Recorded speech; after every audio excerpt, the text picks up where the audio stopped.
Então,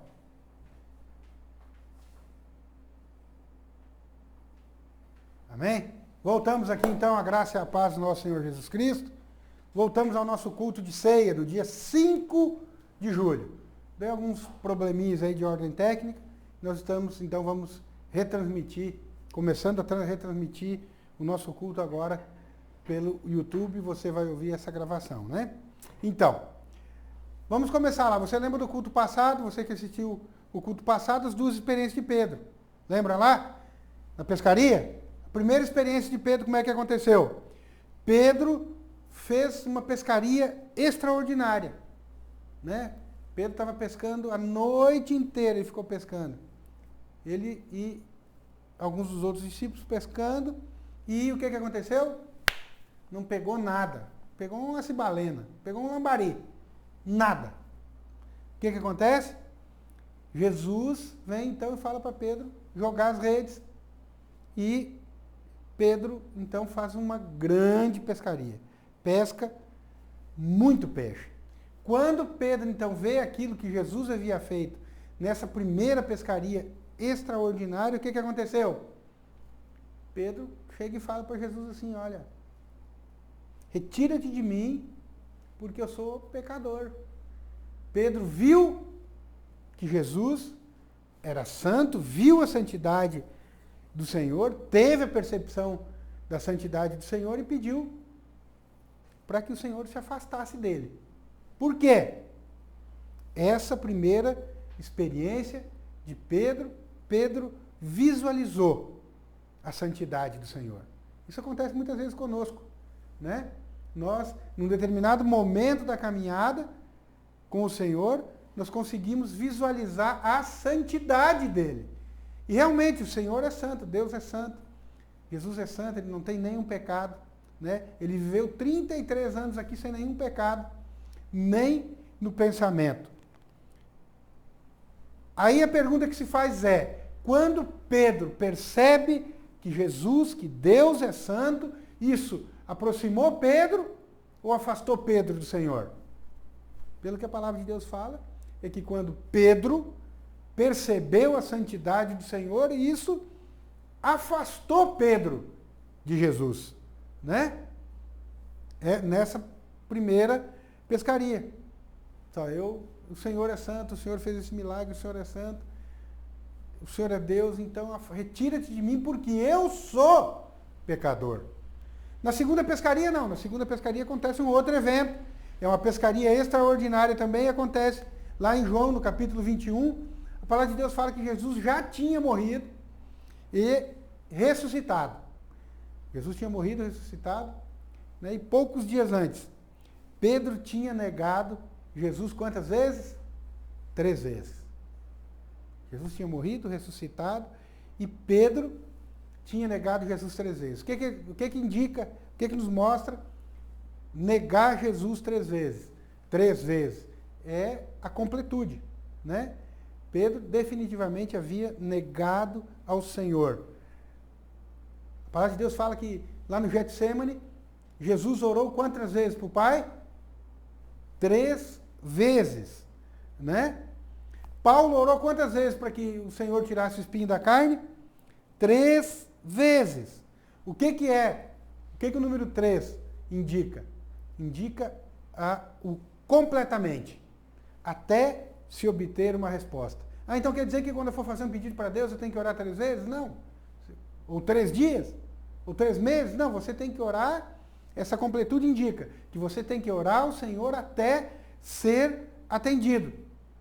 Mas nesse episódio que a palavra de Deus relata, fala que Jesus estava preso num tronco, os soldados haviam feito uma fogueira para esquentar as pessoas que estavam ali perto, né? Haviam feito uma fogueira, e Pedro, ele estava na beira da fogueira. Quando ele está na beira da fogueira, se aproxima uma empregada doméstica e pergunta, e fala assim, ó, você é um deles, você estava com ele. E Pedro nega. Bem na hora que Pedro nega, Jesus, o galo canta. E assim que o galo canta, Jesus, veja bem, não é nem Pedro que olha para Jesus. Jesus olha para Pedro. Né? Antes disso, Pedro, quando a mulher falou que Pedro seguia a Jesus, Pedro saiu excomungante, praguejando, falando palavrão, dizendo que não seguia Jesus. Né? A Bíblia então diz que o Senhor olhou para ele e o galo cantou. E a palavra de Deus fala que Pedro então foi orar amargamente. Amargamente. Veja bem, o que aconteceria conosco, né? O que aconteceu com Pedro? O que Pedro viu no olhar de Jesus quando o galo cantou e ele lembrou, ó, quando o galo cantar 3 vezes, você vai me negar. Jesus olha para ele e a palavra de Deus fala que então Pedro sai chorando amargamente.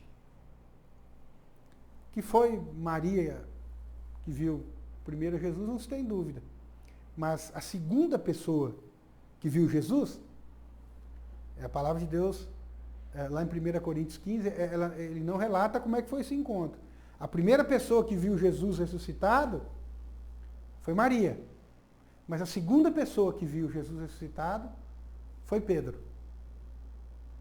Só que o Espírito Santo, ele não fala como é que foi esse encontro. Ei, presta atenção aqui, medita nisso, né? Presta atenção nessa palavra.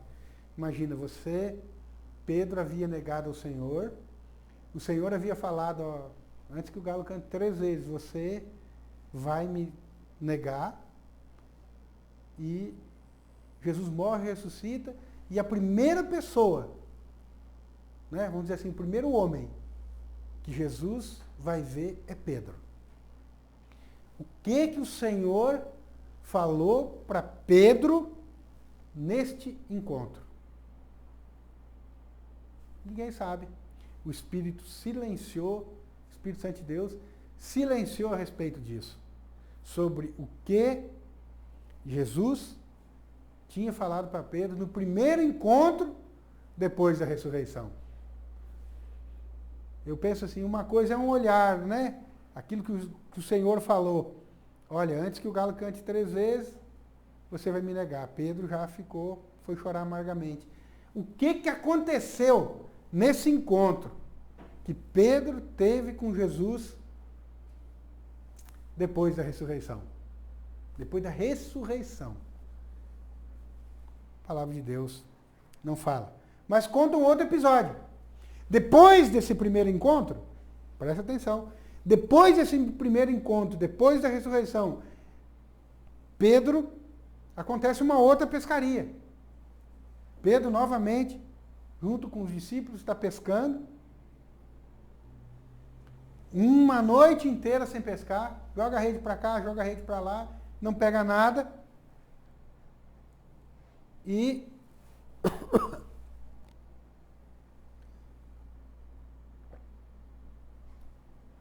acontece uma coisa extraordinária. Eu não sei se vocês lembram, quando Jesus chama Pedro,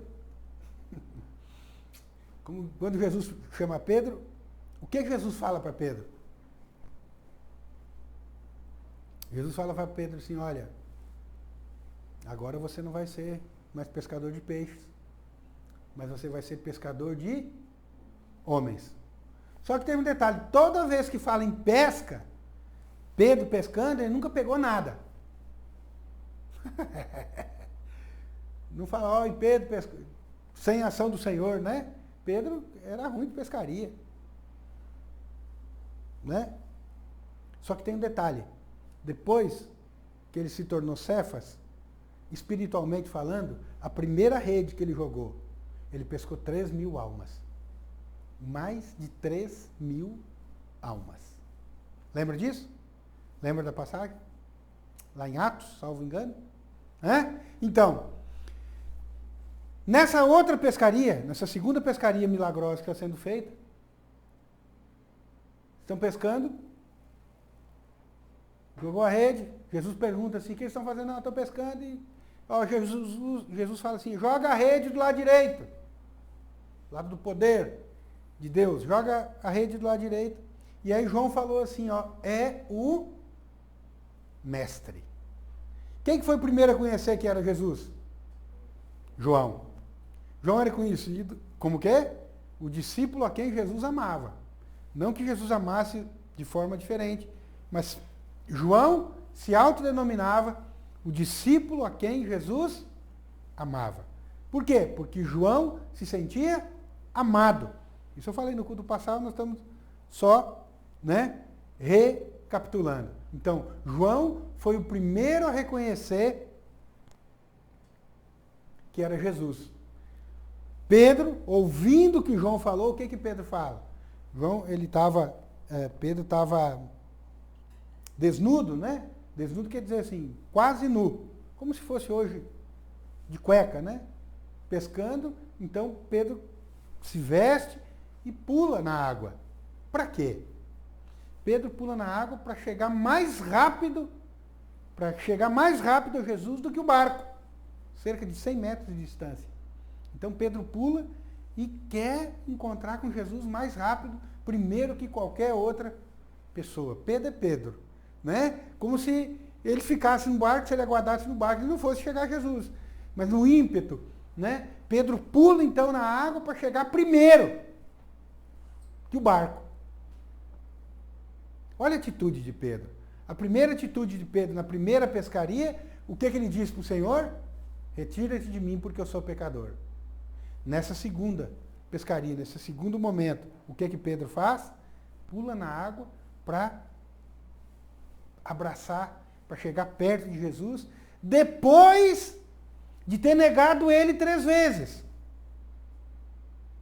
Mas também depois de ter tido um encontro com ele depois da ressurreição, que nós não sabemos o que foi tratado. Veja bem, Pedro tinha cometido o maior pecado do mundo, que eu acho que tinha andado com Jesus, caminhado com Jesus, visto Jesus fazer milagre na vida de várias pessoas, que a palavra de Deus fala que se fosse contar esses milagres não caberia no mundo inteiro, mas Pedro negou. Eu acho que esse é um milagre muito grande, né?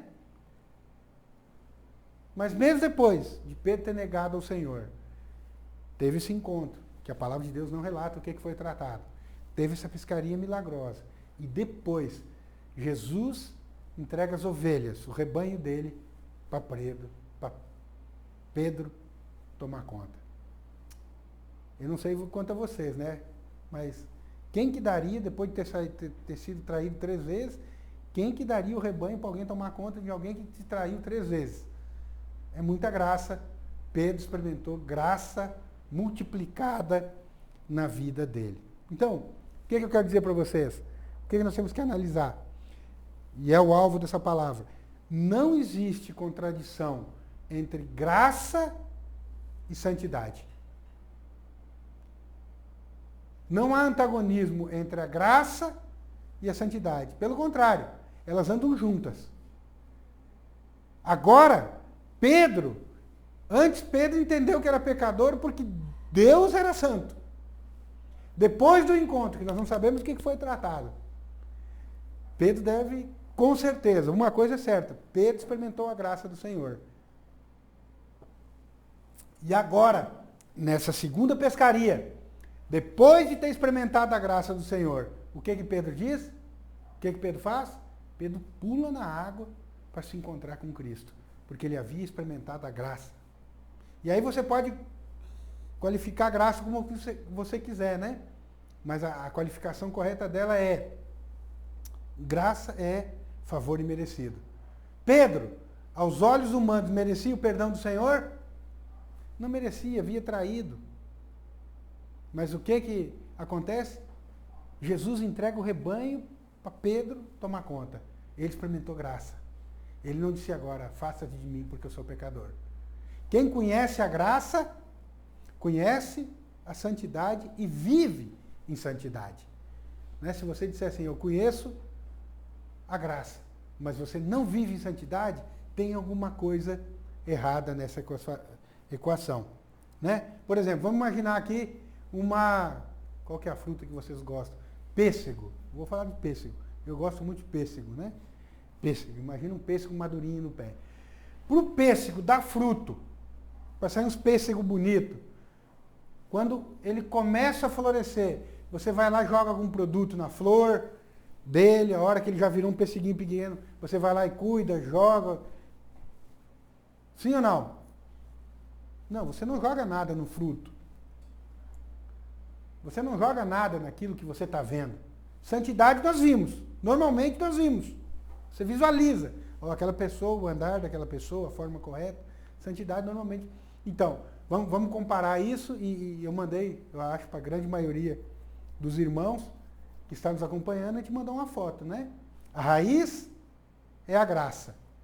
A santidade é os frutos. Então, o que você tem que alimentar para ser santo, para ter santidade na sua vida? A graça. E como que você alimenta? Essa é a questão. Se eu focar nos frutos, os frutos, eu não vou conseguir deixar os frutos bonitos, vistosos, cheios de vida, né? Cuidando dos frutos. Eu tenho que cuidar da raiz. Então eu vou lá na raiz do pessigueiro. Eu vou lá, jogo adubo, jogo água. O que mais? Esterco. Cuide da raiz, para que a raiz não vá nas pedras, né? Planto num lugar bem. Primeiro, preste atenção. Primeiro, se você quer viver uma vida santa, e nós vamos ver o que é vida santa, às vezes não é isso que nós pensamos que é, né? Quando você quer viver uma vida santa, primeiro, todos nós temos que receber revelação da graça. Pedro teve revelação da graça, quando ele recebeu o quê? O perdão do Senhor. Nós não sabemos o que aconteceu nessa conversa, mas certamente de tudo aquilo que Pedro recebeu sem merecer, estava o perdão. E de uma forma que só Deus pode dar. Homens não podem dar esse perdão que Pedro recebeu. Hoje nós podemos fazer isso em Cristo. Mas veja bem, vou frisar de novo. Pedro no mundo teria tudo para fugir do Senhor depois da traição. Mas ele correu para ele. Por quê? Pedro entendeu que ele não merecia o que o Senhor havia dado para ele. Quando ele entendeu isso, a santidade veio na vida dele e ele não pediu para que o Senhor se afastasse dele. O fruto é espontâneo. Imagina lá um pé de pêssego, não sei se vocês conhecem, mas imagina lá um pé de pêssego. Você não fica cuidando do fruto, você cuida da raiz. Você não precisa fazer esforço. Alguém precisa fazer esforço para um fruto de pêssego nascer? Não. Nós temos que cuidar, adubar, dar água, regar. Nós não precisamos fazer fruto. Nós não precisamos fazer esforço para o fruto vir. Nós, em relação à graça, nós precisamos o quê? Ouvir a palavra. Quando nós adubamos, regamos e colocamos água, o que nós estamos fazendo com a planta? Alimentando. Como que nós alimentamos o nosso espírito para entender a graça? Ouvindo a palavra. Se você se afasta de ouvir a palavra, você não cresce na graça. E você não dá fruto. Quando você se separa, porque assim como o alimento natural é para o nosso corpo, a palavra de Deus, você ouvir a palavra de Deus, ela é alimento para o seu espírito, seguido de revelação. Há um tempo atrás, conversando com uma pessoa, ela falava assim, não dou conta, você só fala em revelação, revelação, revelação, tem que ter revelação, tem que ter... Pois é. Às vezes a pessoa sai, deixa as coisas de Deus, porque não teve revelação, não teve humildade de reconhecer para Deus que não teve revelação. Sabe para quem Deus vai dar revelação? Para aquele que diz assim, Senhor, eu não tenho revelação, me ajuda. Eu dependo de Ti. Deus vai te dar revelação. Quando você busca a palavra, instrui, quando toda vez que você abre a Bíblia, você diz assim, Senhor, fala comigo na Tua palavra. Fala comigo na Tua palavra. Eu preciso ouvir. eu preciso, eu necessito. Abre, rasga o seu coração diante do Senhor. Fala, Senhor, fala comigo. Eu tenho lido tantas vezes a palavra, eu não tenho conseguido entender. Fala comigo, eu quero revelação. O que o Senhor te dá? Revelação. Simplesmente pelo fato de você pedir para Ele. Qual é o grande sinal de quem viu a graça de Deus? Espontaneamente, você vai andar em santidade. Nós vamos ver o que é isso. Espontaneamente, quando você entendeu, quando você viu a graça de Deus, espontaneamente você vai, o fruto que ela vai gerar é a santidade em você. Foi o fruto que gerou em Pedro. Por isso que a palavra de Deus fala que toda palavra é útil, a repreensão, ao ensino. Por quê? Porque nós aprendemos, nós temos que ouvir a palavra. Para dar jabuticabeira, precisa ficar lembrando aquela jabuticabeira? Eu sou jabuticabeira, eu sou jabuticabeira. Sim, eu sou santo, eu sou santo, eu sou santo. Você não precisa ficar lembrando. Você não precisa ficar lembrando que é santo. Porque você é. Você tem que se alimentar do quê? Do amor de Deus. Graça é o amor. É você lembrar constantemente que Ele é amado. Mas por que eu peguei esse exemplo de uma planta, de uma árvore? Porque a palavra de Deus fala assim, lá em João 15:5, ele diz assim, ó, eu sou a videira. Jesus falando, eu sou a videira, vós os ramos. Onde é que os frutos estão? Nos ramos. Quem permanece em mim, na graça, no favor, na palavra, quem permanece em mim e eu nele, este dá muito fruto. Fruto. Precisa fazer força para dar fruto? Não, você tem que adubar e regar e cuidar. Porque sem mim, nada podeis fazer. Então, existem pessoas que às vezes acham que sem o Senhor podem fazer alguma coisa na sua vida. Podem até mesmo andar em santidade. Mas não andam. Não conseguem andar em santidade. Não conseguem andar separado no mundo se não tiver a raiz bem nutrida, a raiz bem alimentada. Porque a raiz é a graça. Quando você experimenta a graça, você frutifica, você dá frutos. A verdadeira vitória que eu e você vamos ter vai ser sem perceber. Isso eu falo assim, quando vê, aconteceu. Você luta, faz isso. Deixa eu te falar, a verdadeira mudança que vai acontecer na sua vida, quando você experimentar a graça do Senhor, presta atenção, a verdadeira mudança que vai acontecer na sua vida, quando você experimentar a graça do Senhor, você não vai perceber. Quem vai perceber é as pessoas que estão em volta de você. Elas vão perceber. Elas vão dizer, nossa, como fulano mudou, como Beltrano mudou, mas agora se você vive na lei do esforço, querendo se mudar e deixando a graça e o favor do Senhor do lado, você não vai mudar. Não foque a sua atenção nos frutos. Não foque essa atenção buscando, olhando para os frutos que é a santidade. Foque essa atenção na raiz. Foque essa atenção na graça. Em qual área da sua vida? Em todas. Por exemplo, no casamento. Seu casamento está tendo problema? Sabe por que seu casamento está tendo problema? Presta atenção. Sabe por que seu casamento está tendo problema? Porque você está nutrindo ele da forma errada. Eu já tive problema no meu casamento. Porque eu nutria da forma errada. O alimento está errado. Agora, se você não quer reconhecer que o alimento está errado e o seu casamento está ruim, ele vai continuar ruim. Você tem que cuidar do seu jardim. Se você cuidar do seu jardim da forma adequada, nutrir as plantas da forma adequada, você vai ter um resultado positivo em Cristo. Mas como é que eu faço para nutrir de forma correta meu marido ou minha esposa? Em primeiro lugar, ore por ele. Ore por ela. Ore. Leia a palavra de Deus e declare aquilo que a palavra de Deus fala. Ah, mas eu já fiz isso, não deu resultado. Não. Ore. Crendo. A palavra de Deus fala assim, se você pedir crendo, você recebe. Às vezes a gente pede de uma forma religiosa, né? Ore crendo. Libere palavras abençoadas sobre a sua esposa, sobre o seu marido, né? Fala assim, fulano, Beltrana, você é filho amado. O Senhor te ama, eu te amo, Deus te ama. Às vezes não é fácil falar isso. A gente quer falar para o marido, para a esposa assim, caia fogo do céu! Né? Queima agora! Quer falar isso às vezes. Mas mude o seu pensamento.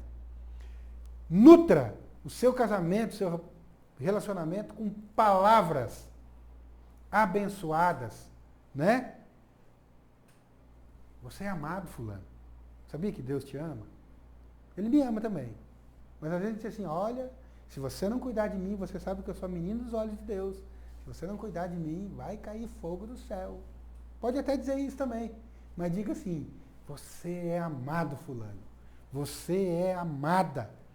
Independente do que ele faça. Um tempo atrás eu aconselhei um casal, e esse casal, em relação ao marido, e pai também, né? Todo mundo falava daquele jovem, né? Não, fulano não faz nada, fulano não trabalha, fulano não isso, fulano não aquilo. E realmente ele não trabalhava, não fazia nada. O que eu falei? Olha, mas eu estou vendo, eu falava, fala que ele é trabalhador, fala que ele gosta de trabalhar, fala que ele é que sustenta a casa, fala que ele libera fé, fale palavras abençoadas, não fale o que você está vendo, fale aquilo que ele é. Filho amado. Fale como Deus vê o seu marido. Fale como Deus vê a sua esposa. E você vai ver grandes coisas acontecer na sua vida. A partir desse momento, a vida desse casal mudou, né? Foi transformada. A graça, ela exige fé. Ok? Pare para pensar isso. Foi pela graça, mediante a... Tudo na nossa vida acontece. Pela graça, mediante a fé. A graça é a parte de Deus. A fé é nossa. Eu gostaria de contar um testemunho aqui. Às vezes, com você que foi que aconteceu isso, se você escutar, você pode testemunhar para os irmãos aí, né? Na igreja. Um tempo atrás, uma irmã, eu fiquei sabendo que uma irmã estava com Covid. 19 testou e deu positivo. Eu fiquei sabendo, liguei. Depois liguei outra vez, conversei com ela. Mas quando ela iniciou a segunda conversa comigo, ela disse assim, sabe, pastor, eu acho que eu não tenho nada. Mas ela havia testado, tinha dado positivo. E ela disse assim, eu acho que eu não tenho nada. Agora, isso aconteceu faz pouco tempo. Mas eu fiz outro exame e o resultado deve sair agora à noite, até 7 horas. Aí eu conversando com ela, eu terminei minha conversa assim, olha, isso que você sentiu em você foi o Senhor que colocou em você. Você disse assim, eu acho que eu não estou com nada. Esse eu acho que eu não estou com nada é a fé que o Senhor precisa para não ter nada. Resultado. Essa irmã abençoada testou, fez o teste, colheu o resultado, veio 7 horas da noite, 7h30. Ela me ligou para dizer que o teste tinha dado negativo. Esse é o teste que é quente mesmo, né? Eu acredito que foi um milagre do Senhor. Porque eu havia falado para ela, olha, você não vai ter nada porque você já liberou fé. E você está curada, né? Então, a graça ela exige fé. A lei exige obras. Você tem que fazer alguma coisa. Se você não fizer, você não consegue. Por isso que a lei é bem mais fácil, né? E alguns irmãos, que, por incrível que pareça, alguns irmãos que já experimentaram a graça, muitos voltam para a lei. Porque a lei é mais fácil. A lei, às vezes você não precisa orar, você não precisa abrir a sua boca, você não precisa declarar. Não, se eu cumprir aqui, vai acontecer isso. Se eu cumprir aquele outro, vai acontecer esse outro. Mas não é assim. Grandes coisas poderosas na nossa vida acontecem pela graça, mediante a fé. Muitos gostam de usar, quando comparam graça e santidade, tornam um da dependência do outro, o que está escrito na palavra de Deus que fala assim, Sede santos, porque eu sou santo. Tem essa passagem, 1 Pedro, né? Sede santos, porque eu sou santo. Mas sem considerar o contexto. Como se Deus dissesse assim, ó, se eu sou santo, você tem que ser santo. E aí você tenta ser santo e você não consegue. Você não consegue. Quando você analisa o contexto, os versículos que vieram antes para chegar nessa afirmação, nós vamos entender. Nesse versículo que fala, sede santos porque eu sou santo, Pedro começa falando na graça primeiro. Pedro não fala na santidade. Nós não podemos, presta atenção, nós não podemos ser santos, separados, sem a graça de Deus. 1 Pedro, se você quiser abrir a sua Bíblia, você vai conferir isso comigo. 1 Pedro 1,13. Por isso, cingindo o vosso entendimento. O que é cingir o entendimento? Cingir o entendimento é usar a nossa cabeça. Às vezes alguns irmãos pensam que nós não temos que meditar. Cingir o nosso entendimento é vestir, usar a nossa cabeça, raciocinar, pensar. Então, nós estamos vivendo dias de pandemia. Nós temos que cingir o nosso entendimento com a palavra de Deus. Entender, usar a nossa cabeça, pensar, ó, nós somos guardados, nós somos protegidos, você tem que analisar aquilo, a palavra de Deus fala isso. Eu declaro em nome de Jesus, abrir a sua boca e falar para ser liberada a fé. Então, por isso, cingindo o vosso entendimento, usando a nossa cabeça, o nosso raciocínio, a nossa inteligência, sede sóbrios. O que é ser sóbrio? Ser sóbrio é ser calmo, tranquilo, sensato. Ó, fulano está com Covid. Nossa, agora ele morre. Agora ele vai. Isso é ser sóbrio? Não. Não, fulano pegou. Nossa, agora vai. Isso é ser sóbrio? Não. Ser calmo, sensato. Procurar entender aquele fato diante da palavra de Deus. Por isso, cingindo o vosso entendimento, usando sua cabeça, pensando, sede calmo, tranquilo, analise o que está acontecendo, presta atenção, à luz da palavra de Deus. Se você tentar analisar o que está acontecendo na sua vida, à luz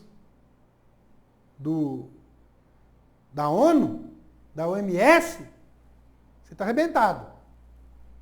Vai dizer que não tem saída para você. Não tem respirador, não tem isso, não tem aquilo. Não analise os fatos assim. Analise o que está acontecendo na sua vida, em qualquer área dela, à luz da palavra de Deus. Sede sóbrios, calmo, tranquilo. Né? Às vezes tem umas pessoas no mundo que, se uma criança corta o dedo, ela já sai gritando e falando, vai morrer e agora. Não, analisa, calma aí, calma. Meu paizinho está no controle. Meu papai. Por isso, cingindo o vosso entendimento, sede sóbrios. E esperai. Se você quiser abrir aí, isso é poderoso. 1 Pedro 13. 1,13. E esperai inteiramente na graça de Deus. Esperai aonde? Inteiramente na graça de Deus. Vou ler de novo, 1 Pedro 13. Por isso, cingindo o vosso entendimento, pensando, raciocinando, sede calmo, tranquilo, sede sóbrios, analise o que está acontecendo diante da palavra de Deus e esperai inteiramente na graça. A graça exige o que eu falei? Fé. Às vezes você recebeu uma notícia, pegar um laudo médico com uma notícia e dizer, ó, tá aqui. E eu disse, sede sóbrio. O Senhor está comigo. O que é? Eu estou passando por luta financeira. Esperai na graça. Eu estou passando por dificuldade no meu casamento. Esperai na graça. Declara, abre a sua boca. Né? Fala. Eu estou passando por uma crise financeira. A graça, nós temos que entender o seguinte, graça não é uma doutrina. A doutrina da graça. A graça é uma pessoa. Quando a palavra de Deus fala para nós esperarmos inteiramente na graça, A palavra está dizendo, de Deus está dizendo assim, esperai inteiramente em Jesus Cristo. Porque ele já consumou isso. Ele está dizendo para você, está consumado. Por isso temos que esperar nele. Não espere nunca no seu merecimento. Deus é bom, né? Não espere nunca no seu merecimento, porque você fez isso, você fez aquele outro, não, mas eu dizimei, então agora vai vir muito dinheiro. Aí eu fiz isso, a gente está fazendo qualquer coisa na sua vida, assim, não é barganha. Você não faz troca. Tudo na nossa vida é pela graça, mediante a fé. O que você tem que dizer para Deus quando alguma coisa está mal na sua vida? Senhor, eu sei que eu não dou conta de cumprir essas condições. Não dou conta, eu tenho tentado. Isso é humildade. Senhor, eu sei que eu não dou conta, mas eu quero fazer. E eu quero que o Senhor faça por mim. E eu declaro que o Senhor já fez por mim. E eu espero inteiramente na tua graça. Porque o Senhor já cumpriu por mim. Eu não consigo, mas o Senhor. Espere. Isso é tremendo. Deixa eu falar um negócio para vocês. Não espere uma coisa na graça. Espere tudo na graça. A palavra de Deus fala, e esperai inteiramente na graça. Tudo aquilo que você quer, espera na graça. É uma viagem? Às vezes é uma viagem que você quer fazer. Espera na graça, Deus vai providenciar. Espera na graça, só declara aí, Senhor, eu espero em Ti. Por que você tem que esperar na graça? Lembra que eu comecei falando no início? Nós temos, o que muda radicalmente a nossa vida? É nós entendemos que nós somos amados. Vamos colocar isso no mundo? Muitas vezes filhos naturais fazem coisas que desagradam o pai. Mas o pai normalmente não faz as coisas que os filhos querem. Né? Que nós temos, só está faltando 2 para ser pai aqui e mãe. Mas entendam isso, né? Mas de que forma? Lembra lá que eu falei da revelação? Lembra lá que eu falo que pessoas que têm, às vezes estão na igreja, ou estiveram na igreja, nossa, mas tudo tem que ter revelação, tem que ter revelação. Não sou eu que falo, é a palavra de Deus, e agora eu vou ler o versículo, né, corrido. 1 Pedro é o seguinte, por isso, cingindo o vosso entendimento, usando sua cabeça, pensando, né? Sede sóbrios, sensato, tranquilo, analisa o que está acontecendo diante da palavra de Deus. Esperar inteiramente na graça. Tudo que você quer. Inteiramente quer dizer tudo. Esperar tudo. Você não merece, mas o Senhor vai fazer. Esperar inteiramente na graça. Que vos está sendo trazida. A graça está sendo trazida. De que forma? Na revelação de Jesus Cristo. Então, quando você entende, por revelação, que o Senhor já fez, que naquela área que você precisa, o Senhor já fez, já mudou e já transformou. Quanto mais você aprende, presta atenção, quanto mais você aprende de Cristo, mais graça é trazida para você. Alguns querem trazer graça fazendo as coisas, mas não funciona assim. A palavra de Deus fala que a graça veio. A graça e a verdade vieram através de Jesus Cristo.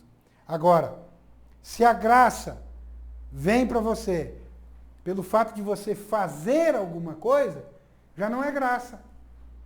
É o quê? É lei. Se você acha que você tem que fazer alguma coisa para receber graça, olha como é que... Vou fazer alguma coisa para receber graça, isso já não é graça. Isso é lei. É recompensa. Porque você fez, então Deus vai recompensar você. Não. É porque você crê nele. Crê no Filho dele. Ele vai transformar a sua vida e vai mudar a sua vida. E aí você vai dar frutos. Como, por exemplo, a santidade. A graça, ela produz em nós obediência. Lembra lá de Pedro? Retira-te de mim. Não quero aqui. Não dou conta. Não dou conta de ser santo. O que é ser santo? O que era ser santo? Cumprir a lei. Não dou conta de ser santo. Afasta-te de mim. Mas e no segundo encontro? Ele entendeu a graça, ele entendeu que Jesus amava ele de forma incondicional. Então ele correu para o Senhor. Está dando para entender isso?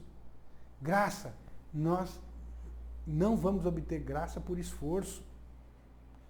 Se você acha que você tem que fazer alguma coisa, a graça, o cumprir a lei, o ser obediente, é uma decorrência de você entender a graça. Isso aconteceu com Pedro. Quando Pedro entendeu a graça, ele não fala mais para Jesus, afasta-te de mim. Não, porque Pedro entendeu a graça, ele corre para Jesus. Mesmo tendo traído ele 3 vezes, mesmo tendo negado ele 3 vezes, ele corre para Jesus. Isso tem que acontecer conosco. Esse é o pedido nesses dias. Sabe por quê? Sabe quando que você é guardado? Quando que você é protegido? Quando você entende que você tem um pai, que ele te guarda em toda situação, em todo momento. Ah, então quer dizer que, eu coloquei até no versículo, vou passar para vocês, a respeito do dízimo das ofertas, mas que isso sirva, né? Então, quer dizer que, já que eu tenho um pai que cuida de mim, eu posso dormir com a minha casa sem trancar as chaves? A palavra de Deus fala em vão. Em vão. O homem vigia se de fato não for o Senhor quem cuide. Em vão. Não está dizendo assim que não é para vigiar. Fala que é em vão. Eu tenho que dizer o seguinte, eu guardo a minha casa é guardada, eu não tenho enfermidade, não tem vírus, não tem praga nenhuma que vai chegar à minha casa, eu vou tomar as medidas que tiver que ser tomado, porque o Senhor me guarda. Mas eu vou fechar a porta da casa. Mas eu vou usar o álcool gel, eu vou usar a máscara. Mas quem guarda você mesmo, efetivamente, não são essas coisas. Embora você as use. Quem guarda você, a sua vida, a sua família, a sua saúde, é o Senhor. Vou dar um exemplo. Às vezes você vai assistir depois, né? Eu tenho uma irmã que é a das mais zelosas possível. Né? Sabe aquelas pessoas que vão no supermercado e a hora que as compras chegam, dá banho de álcool, em tudo, na sacolinha, limpa as frutas com álcool. Em casa tem um tapetinho, não sei das quantas, isso, aquilo, aquele outro, cuidava. Chegava em casa, tirava toda a roupa, ia lá na minha mãe visitar minha mãe. A minha mãe tinha uma outra roupa, lá na casa, trocava de roupa, tomava um banho, chegava na casa da minha mãe, tomava um banho, trocava de roupa. Aí sim ia abraçar minha mãe, pegou o corona. Então, é o fazer? Não. Pois é, mas pode pegar, qualquer um de nós está sujeito a pegar o corona? Tá, e se pegar? Eu sou guardado pelo sangue, nada vai me acontecer, eu sou abençoado, eu sou protegido, eu sou guardado. Porque, esquece o corona, Daniel na cova dos leões. Imagina se Daniel fala, agora Deus me deixou. Eu estou vendo os leões aqui, eles estão rugindo a noite inteira. Esse último rugido que o leão gordão lá deu, agora vai acabar comigo.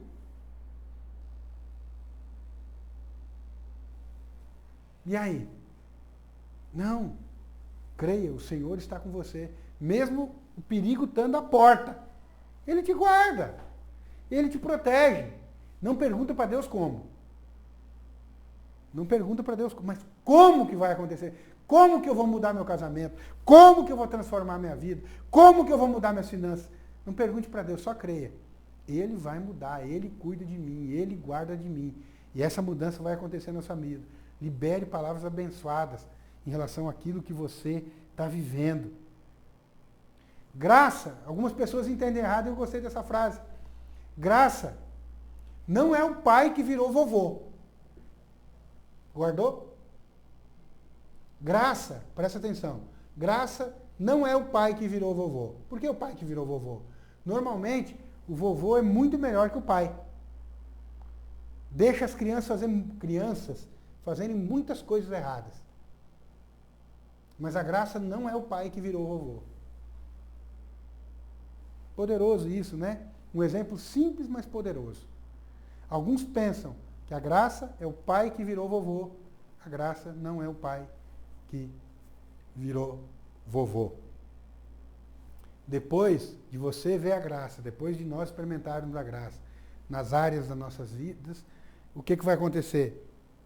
Você vai entender que esse fruto que vai ser gerado através da graça, ele vai vir de forma espontânea. O que é graça? A palavra de Deus fala. Ele vem com o quê? Com a revelação de Cristo. Quando você entende o que Cristo fez na sua vida. Hoje eu comentava com a minha esposa, né? Eu estava tomando café e eu comecei a chorar. Eu dizia assim, ó, eu não consigo, assim, eu pedi e peço para Deus, quando você entende o perdão que você recebeu lá na cruz, quando Jesus estava lá e disse assim, Pai, perdoe, eles não sabem o que fazem. Quando você entende, quando você tem revelação disso, você não consegue ficar sem perdoar as pessoas. Você não consegue ficar sem pecar.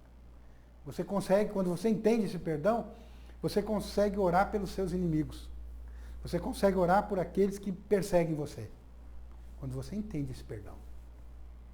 Eu acho que a essência da graça é essa. É você entender que você foi perdoado incondicionalmente. Por isso você não pode deixar de não perdoar ninguém. Mas isso só vem através de revelação. Ah, mas eu estou na graça, mas eu continuo fazendo algumas coisas erradas. Deixa eu falar um negócio para você. Você vai continuar fazendo algumas coisas erradas que não são decorrentes da graça ou da lei, mas são decorrentes de mero hábito que você fazia. E isso, com o tempo, vai ser filho mudado. Às vezes demora um pouco para sair, esses hábitos, maus hábitos. Mas vai sair, sabe por quê? Porque você é filho de obediência. No versículo 14, a palavra de Deus fala que nós, quando nós conhecemos a graça em nós, ela gera obediência. Você obedece não por causa da lei, você obedece porque você entendeu a graça. Quando você entendeu que você foi perdoado, que você é pecador, que você tem pecados, você se torna filho da obediência, a palavra de Deus fala. E diz mais ainda, que nós não devemos nos amoldar, tomar forma, as paixões que tinham anteriormente na nossa ignorância. O que acontece? Você conheceu a graça, foi salvo, a sua vida está indo, está rompendo, mas muitas vezes coisas do passado te tentam puxar. Não deixe isso acontecer na sua vida. A palavra de Deus fala assim, pelo contrário. A palavra de Deus não fala que você vai ser obediente. Vamos ver lá? Vamos ler o versículo todo? Por isso, cingindo o vosso entendimento, sede sóbrios, esperar inteiramente na graça que você está trazendo, que está sendo trazida na revelação de Jesus Cristo. Como filhos da obediência. Não está dizendo que você vai ser filho da obediência. Está falando, você é filho da obediência. Porque você conheceu a graça que está sendo trazida por Jesus Cristo, você já é filho da obediência. Você não vai ser filho da obediência. Não, e porque você é filho da obediência, porque você entendeu a graça, você foi salvo, não vos amoldeis as paixões que tinham anteriormente na vossa ignorância. Veja bem, você já é filho da obediência.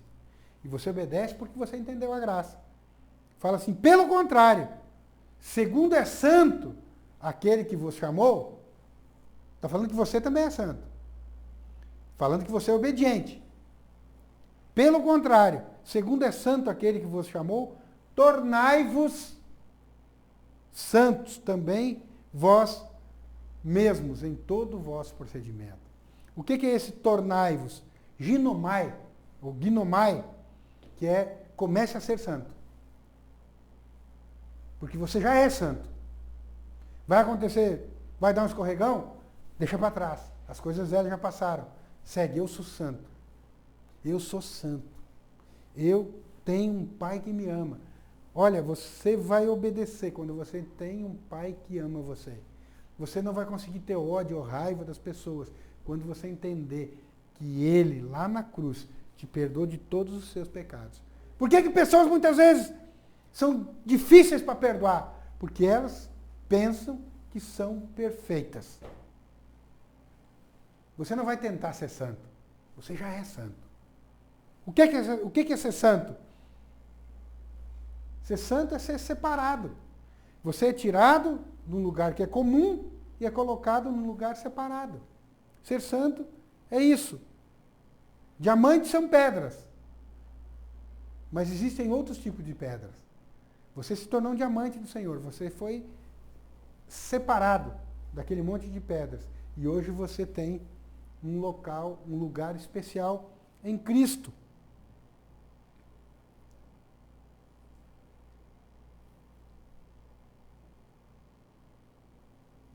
Como é que vai ser a santidade na sua vida? Essa às vezes é uma pergunta, né? Pois é, como é que eu vou me tornar separado? Separado é uma coisa que não é comum. Você não é mais comum. O que quer dizer isso? No Antigo Testamento até um boi podia ser santo. Se você pegasse e tirasse um boi do pasto e colocasse lá no templo, ele era santo. Porque ele foi separado. Ele foi tirado do comum e colocado no templo. Hoje nós somos santos por isso. Nós somos tirados do mundo, nós somos colocados, enxertados em Cristo. Mas como é que vai ser a sua vida em santidade? Você está perguntando. A sua vida em santidade, a santificação, ela vai...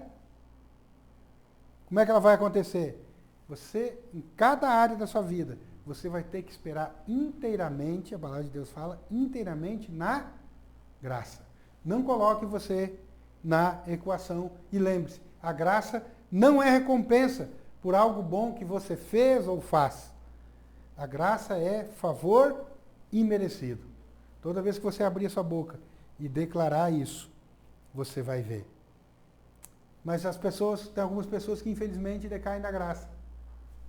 Conheceu a graça, mas decaem da graça. Lembra aquele negócio que a gente fala sempre assim, ó?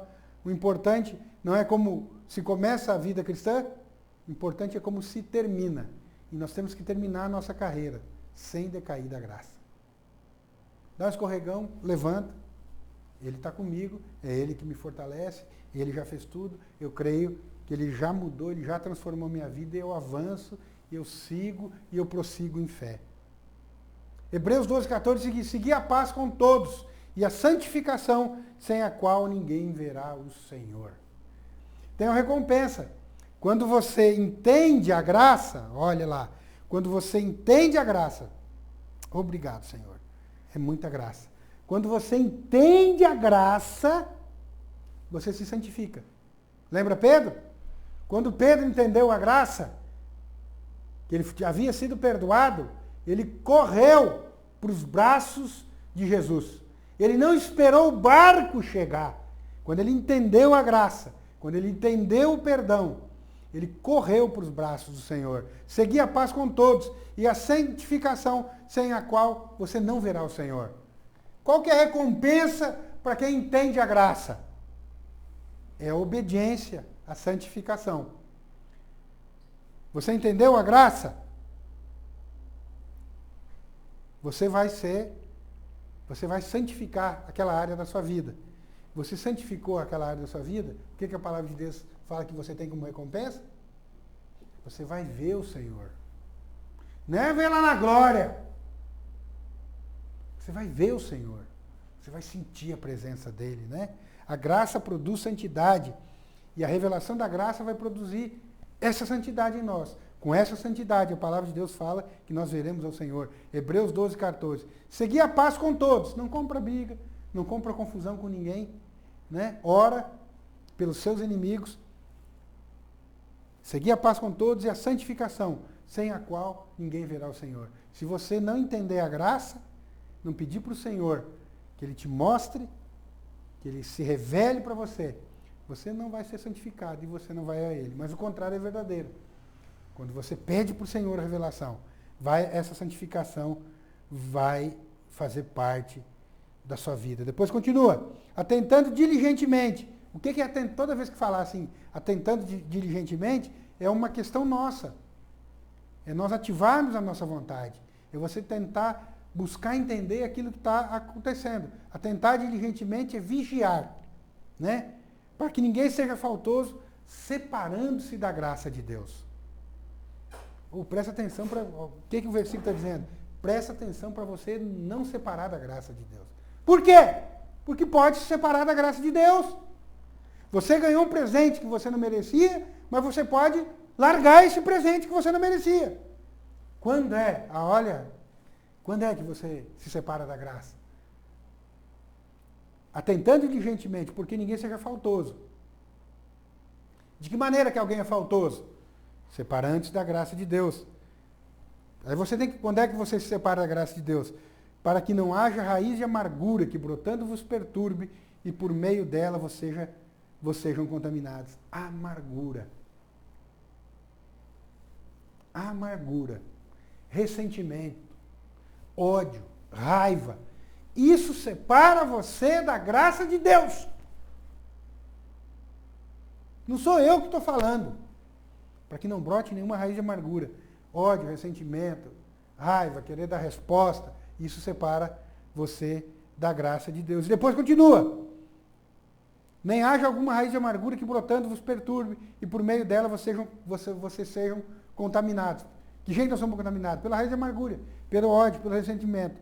Nem haja algum impuro ou profano, como foi Esaú, o qual por um repasto vendeu o seu direito de primogenitura. Não haja nenhum profano. Deixa eu te falar. Depois, a palavra de Deus fala que Esaú, depois, ele se relacionou com várias mulheres. Por isso que fala profano. A impureza, a prostituição, que começa lá com a internet. Ela se separa, ela também, e depois vai parar num quarto de motel. Ela nos separa também da graça de Deus. Mas a principal parte em Hebreus que fala é para que nós nos separamos da graça. Lá em Gálatas 5,4, fala um outro versículo da palavra de Deus, fala de forma seguinte: de Cristo vos desligastes, vós que procurais justificar-vos na lei, da graça decaíste. Então, encerrando, como é que nós nos desligamos da graça? Como é que nós saímos da graça? Quando nós procuramos justificar, quando nós queremos fazer as coisas com a força do nosso braço. As coisas espirituais. E as coisas naturais. A palavra de Deus fala que quando você tenta se justificar, lei, através da lei, fazer, não fazer, eu faço, eu arrumo, eu organizo, a palavra de Deus fala que você decai da graça. Vou ler de novo, Gálatas 5,4. De Cristo vos desligastes, vós que procurais justificar-vos na lei, da graça decaístes. Amém? Então nós temos que vigiar para que isso não aconteça na nossa vida. Amém? Vamos pegar então, eu gostaria de ler o versículo da palavra de Deus, que fala em 1 Coríntios 11, 24, 25, eu havia lido no início, e eu vou ler de novo para vocês, porque o que o Senhor nos fala constantemente? Fala que nós temos que ativar a nossa memória. Eu li 2 versículos da palavra que fala isso. Nós temos que ativar a nossa memória, usar a nossa inteligência, o nosso intelecto para perceber algumas coisas, né? E a palavra de Deus fala em 1 Coríntios 11, 24, 25 o seguinte, que Jesus, né, dando graças, o partiu e disse: isto é o meu corpo, que é dado por vós, fazer isto em memória de mim. Uma vez, um tempo atrás, um irmão, nós estávamos orando na igreja, no prédio, e o irmão estava orando por determinada situação na vida dele, não sabia, mas eu cheguei e falei para ele assim: Deus manda te dizer que você fica firme aí que vai dar tudo certo. Mais ou menos assim. Ele caiu de joelho, começou a chorar, enfim. Aí ele fez aquilo que ele entendia que Deus tinha falado com ele através da minha pessoa, fez e deu certo, glória a Deus. Mas ele falou que quando ele foi para esse lugar, ele passou por momentos difíceis. Mas o que fazia com que ele permanecesse nesse lugar e com aquele propósito? Porque ele se lembrava daquilo que o Senhor tinha falado para ele através da minha vida. Aquilo que alimentou ele.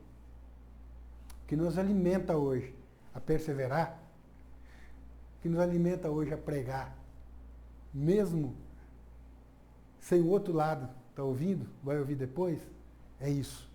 É nos lembrar que um dia teve um Deus que veio à terra, se fez homem, usou fralda, fez os dois para nos salvar. E hoje, pelo sangue dele, nós somos considerados justos diante do Senhor. A palavra de Deus fala isso. Né? Então eu gostaria, você que está assistindo o culto, né? Vai assistir aí o culto posteriormente, se você quiser cear, eu falei para os irmãos do discipulado, quando conversei aqui, nós não podemos limitar o poder de Deus. Né? Deus faz coisas que nós nem imaginamos. Nós só precisamos de uma coisa, a fé. A graça é dele. E ele faz e muda e transforma nossas vidas. Amém? Então se você quiser pegar um pão,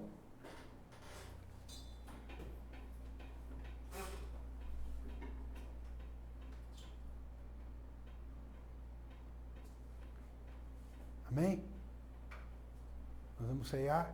Gostaria que você levantasse esse pão para cima e repetisse comigo. Ao comer desse pão, eu como o corpo de Cristo. E eu trago para mim saúde, cura, proteção. Porque através das pisaduras do corpo de Cristo, nós somos sarados, curados, salvos, em nome de Jesus. Amém.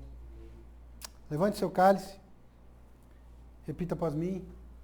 Ao tomar desse cálice, que é o sangue de Cristo, eu trago para mim remissão dos pecados. Eu sou justo em Cristo Jesus. Eu fui salvo pela graça, pelo favor imerecido. E mediante a fé, eu declaro que não existe mais condenação sobre a minha vida. Vem Jesus. Vem Jesus. Vem Jesus. Amém. Você fique à vontade para cear, comer do pão, do corpo.